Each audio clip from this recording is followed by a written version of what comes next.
So hello and welcome back to my channel. My name is Nicole and today we are going to choose my January TBR. Now, there are a couple of special things going on this month and I'm just going to talk about them one at a time. I am participating in a couple of challenges in Read-a-thons. The first one is going to be the Read What You Own challenge. You can watch my video on that and you can also see the announcement video that explains a bit more about how that works. But for our purposes here, all you need to know is that I need to read 30,000 pages before I can buy any more new books. Now, there are a few exceptions to that, and if any of them come up, I will mention them as we play this game. But I think the main thing to keep in mind is that in order to achieve this goal in the time period that I want to achieve it in, I need to be reading about 3,000 pages a month. So as I pick my TBR, my goal is to be around 3,000 pages by the time I'm done. That works out to be about 100 pages a day. In theory, I can do that. I'm just going to add up those pages as we go along. So I am currently in 2 book clubs. One of the book clubs is with friends and one is with family. So I have the information on my family book club read, and for that we are going to be reading The Unfair Advantage. So I'll just put that up here on the screen so you know what that book looks like and the author's name. And that is 240 pages. So I'm going to adjust my count. I am in a book club with friends, but I'm the next person who gets to pick the book. So trust and believe it's going to be a book off of this TBR. I will also be participating in the nathanuary reading challenge, which is hosted by Bell's Library. And this one's pretty straightforward. She's basically kind of doing all the work and participate in the challenge. All I have to do is read one book in January that was written by Nathaniel Hawthorne. I happened to, while I was on vacation, pick up a book that was written by him. So I will be reading The House of Seven Gables by Nathaniel Hawthorne. This book is basically about a family that moves into a house that is haunted by a guy who was hung for witchcraft. And then they also apparently have in the background somewhere another family member who is trying to steal their family fortune. It kind of sounds like a sensation novel to me, which is not the genre that I typically think of when I think of Nathaniel Hawthorne. I mean, Scarlet Letter I would not say was a sensation novel. So I'm very interested to see what this book is actually going to be like. The House of Seven Gables will be adding another 303 pages to my page count. So if you're not familiar with my TBR game, let me just go over the rules real quickly. The simple explanation of my game is that I pick a Scattegories card that has a letter on it, and I use that letter to find a book on my shelf, or at least an area of my shelf in which I'm going to search for a book. Then I spin a wheel, and based on the prompt I get from that wheel, that helps me pick a book off my shelf to read. That's the brief version of it. And this month, because picking from my normal spinner wheel wasn't enough, I'm also going to be participating in the Bootcamp Read-a-thon that's being hosted by Tangible Reads and a whole bunch of other wonderful booktubers. So I will link in the description her announcement video so you can find out more about that. But that has a series of 10 prompts, 8 of which are related to books. So, ta-da! For this month, I decided to change up my wheel and go with the theme there for the boot camp. So I did these nice military colors. I was pretty impressed. I got the colors looking so good.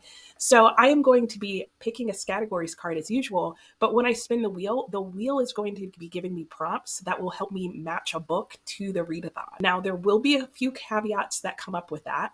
I will continue to pull prompts until I have a book that matches all the prompts on here. And from experience, that will very easily get me up to my 3,000 pages. If for some reason the letter card that I pick and the prompt does not give me an option to pick a book off my bookshelf, I will then have to pick from my unicorn. Inside my unicorn, there are a whole bunch of slips of paper that just represent books that are not represented by the Scattegories cards because this doesn't have every letter of the alphabet. I also have an unhaul cart. You can watch the video on that. I can pull books off of that cart if they match the letter in the prompt. I should mention that if I do have to pull from my unicorn, that the letter will go back in the deck and the prompt doesn't come off the wheel. So it's almost like a penalty draw. So all of this, in theory, is going to help me read what I own while participating in the Bootcamp Read-a-thon. I've had varying success with how this has worked out. So does that seem complicated? Yeah, maybe it is, but let's just get going and you'll see how it works or doesn't work as we go along. Okay, so first things first, I have shuffled my deck of cards and we're going to go ahead and draw our first card. It is the letter S. Okay, on my bookshelf, that is right here. So maybe I'll be able to show you those as I pick them. But first, we have to spin the wheel. I feel like I forgot to explain some rules, but how many more rules could there possibly be to this? Oh, well, the rules about the graphic novel. All right, so our first prompt is a graphic novel. Like I said, I don't have any graphic novels on this shelf. So what I'm going to do is I'm going to look at the letter S's and I'm going to look at the books that are there, and I'm going to try and find a book that I'm pretty sure my library might have as a graphic novel. In terms of my Read What You Own challenge, if I take a book out of the library, it does not count towards those 30,000 pages. So I will pick a book for this so that I can do the prompt and participate in the readathon, but it's not going to change that number. Oh well. Maybe I'll find a good graphic novel and it'll just be a good break. So let's see what we have here. As our number, wow, would that be a really weird graphic novel? It would be a chance I'm gonna It's in the title. Maybe a story of film? I'm gonna read a version of that. I'm gonna be looking mainly for classics because classics tend to frequently be into graphic novels. It's not like options here.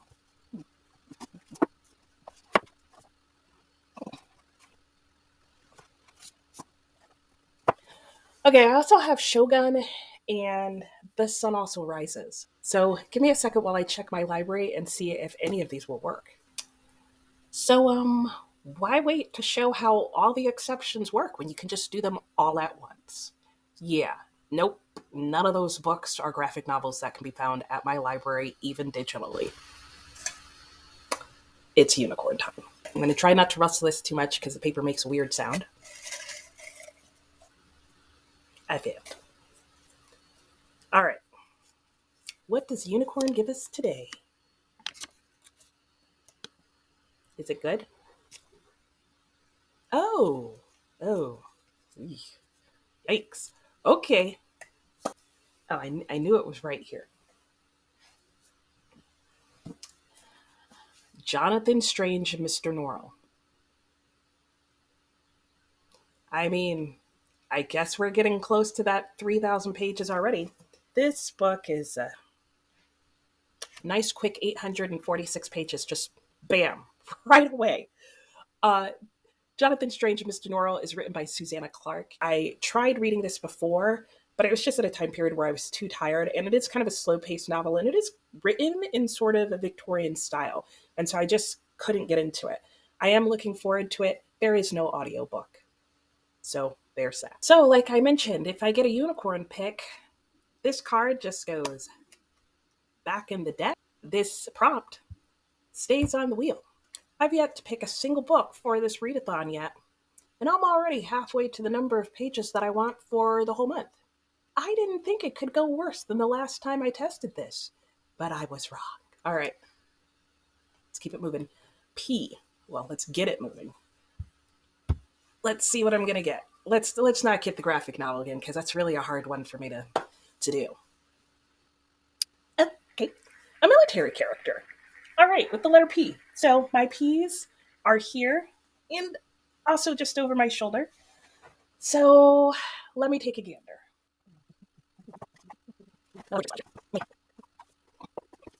Okay. I was getting scared there for a second. I was like, am I really about to have two unicorns back to back? No, I'm not, guys, because we're going to be reading, you can read it with me, but I'm going to be reading The Poppy War. It's 527 pages. Now, I do understand that there is military tactics and that they're, I believe, at a military academy. So it's kind of like a dark academy type of vibe / Hunger Games / but because they are preparing for a war, they're becoming military characters, and I'm sure the people training them are military. Based on my knowledge of this book, I'm going to say there's a military character in there, so take that. This one is getting removed, so that's 1 down and 7 to go. Next up is the letter A. A. All right. What is going to be our prompt? We are going to, well, it had to come up at some point. Over 400 pages. Okay. I'll be right back. All right. I almost chose Assassin's Apprentice. And I know there's going to be some of you that are going to be like, why didn't you? Well, the truth is, it's January. I'm probably not going to be able to buy any more books for quite a while. And I tend to like to read series fairly close together. So I don't want to have to wait until completely the end of the year to possibly read the second book if I like it. Am I going to regret that decision? I don't think so. Instead, I chose An Equal Music by Vikram Seth, author of A Suitable Boy, which is a book that I really enjoy. I love his writing style. I do know that. And I love his storytelling. I read A Suitable Boy last year. There were times where it felt a little long. This is a much shorter book. It's just over 400 pages. So I'm kind of excited to get back to a Vikram Seth writing that's a more manageable size. An Equal Music is 484 pages. The irony there is I do think Assassin's Apprentice, the edition I have, is closer to 400 pages than that was. Oh well. All right. That's another prompt I get to remove from my wheel. All right. My next pick is going to be from the M's. Wow. A lot of this is happening right here behind me. So you get to see the picking. I like to see people pick their books sometimes. All right. For the letter M. Low crawl, so under 100 pages. So this might seem good, but one, it doesn't get me much closer to my goal of 3,000 pages, and two, this is basically a short story as opposed to a novella. I have novellas in most of my sections on my bookshelf. I do not have a lot of short story collections, so we will see. That actually worked out better than I was expecting. So I do have a book by Wilkie Collins. I love Wilkie Collins, so I'm actually really excited that I got this on. So this is a bind-up of 3 basically short stories by him: Miss or Mrs., The Haunted Hotel, and The Guilty River. I guess to stay on theme, since technically the title is supposed to start with the letter M, I'm going to read Miss or Mrs. I have no idea what this book is about. In fact, I have no idea what any 3 of these books are about, but I don't care because Wilkie Collins for me is an author I plan to read to zero, which means everything of his that I can get a hold of. Miss or Mrs. is 84 pages. Okay, I'm starting to feel kind of confident about how this is going to go. I feel like we're starting to make very good movement. I'm removing that from my wheel. I have just 5 prompts left, and one of them is a graphic novel that's not going to take up any of those pages at all. So if for these 4 of the prompts, I can choose a book that's 100 pages or less, then we'll be great. I don't think that's going to happen. So, all right, B. For Be a Good Spinner Wheel. Oh, a banned book. This is always a tricky prompt for me because apparently, unlike everybody else, I don't off the top of my head know what books are banned. So I'm going to look through my B sections and then likely have to do some research, and I'll get back to you. Only 2 of the books I guessed were banned. It was Brideshead Revisited and Battle Royale, at least according to my probably really poorly done research. So of these 2 books, I am going to choose Brideshead Revisited for no other reason than it's the shortest of the 2. And does that matter? No, because Brideshead Revisited is 402 pages. All right, well, that does allow us to remove the dumbbell prompt for a banned book from our list. So there are 4 prompts left to go. Let's keep moving because I need at least 4 more books. I took a peek. It's the letter M. Ooh, that's the second M that I've pulled. So if things go well, yeah, I might be able to double up. A BIPOC author. What was the book that I picked before? The last prompt I had for M was under 100 pages. Oh, Wilkie Collins is not a BIPOC author. Do I have another option under M? Let me look. So I found 3 choices for my BIPOC author. Monkey West, My Name is Red, Makioka Sisters. I had to say it slow so I could say it right because my tongue is getting tied. Am I getting tired? Perhaps. I'm going to be reading Monkey King Journey to the West. This translation and a particular edition of this book is 339 pages. So there we go. Well, that's another one down. Another one bites the dust. All right, we have 3 to go. And we're going to be pulling from C. What you going to give me, Wheel? A horror. All right, let's see what we've got. I don't read a lot of horror / any horror, So I usually have to stretch this prompt and it gets kind of tricky, but let's see what I can do. It was a fail. So you know what that means. It's unicorn time again. Let's just dive right in. Sometimes little ones get stuck up in this neck, but not today. Here we go. My unicorn pick. I can already see it's upside down. Oh gosh, I can see what this is. All right. For my unicorn pick, I'm going to read Life After Life by Kate Atkinson. I'm actually excited to read this book. I've heard very good things. It has sort of a repeated timeline. I'm looking forward to reading it. Not looking forward so much to the fact that I know this is a longer book. 525 pages to be exact. Okay, that's 2 unicorn picks and horror stays on the board, and the letter C goes back in my deck. And I draw again. This time a D. I was going to say, if it was a C again and I ran and got horror a second time.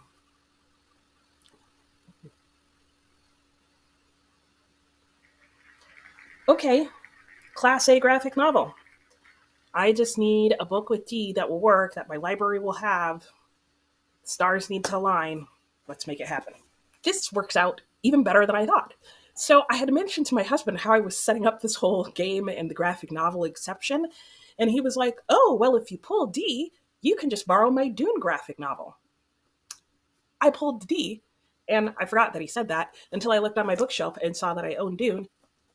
Ta-da! I don't even have to go to the library. It still, however, does not count towards my total because it's not my book, so I can't unhaul it. However, it will count towards the prompt for the read-a-thon, so that's good. Also, my husband will be really excited because he's been wanting me to read something about Dune for forever. I did see the movie with him, so it's not like I'm a horrible wife.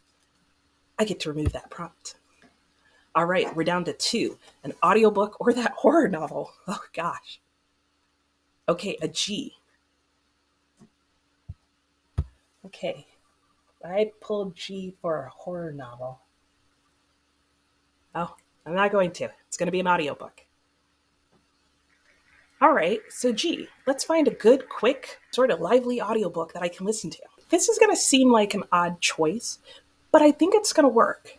I'm going to choose The Great Alone by Kristin Hannah. One, she's very popular, so I know I'll be able to get a hold of an audiobook of hers.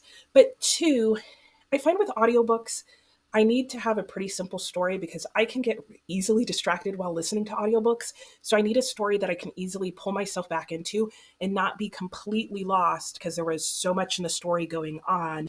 I'm familiar a bit with her writing style, so I think The Great Alone will be good for an audiobook. The Great Alone, if you don't know, I barely know, is a book that takes place in Alaska in 1974. A family has moved there after the father has come home from Vietnam, a changed and kind of angry person, I'm guessing PTSD. And they're trying to deal with him as they're in this isolated off-grid place and trying to make it through the dark winter of Alaska. This is a big book, but my thought as to why this is going to work is because I'll have the whole month to listen to the audiobook. So that should be good. And this is another 545 pages. All right, so I get to remove that. So I guess I don't have to spin the wheel again, because the last book I have to pick is I just need to get a horror. I don't think I've ever been as excited to pull a horror book. So, is it a C? It's an R. Oh, okay. Well, you'll get to possibly experience this trauma with me because R's are right there. So let me back up so you can watch me cry if I can't find a horror novel. I guess I should remember that I do also have my cart that I can look at. Yeah, I didn't look at that the last time that I pulled. What was it, a B for horror? Mistakes were made.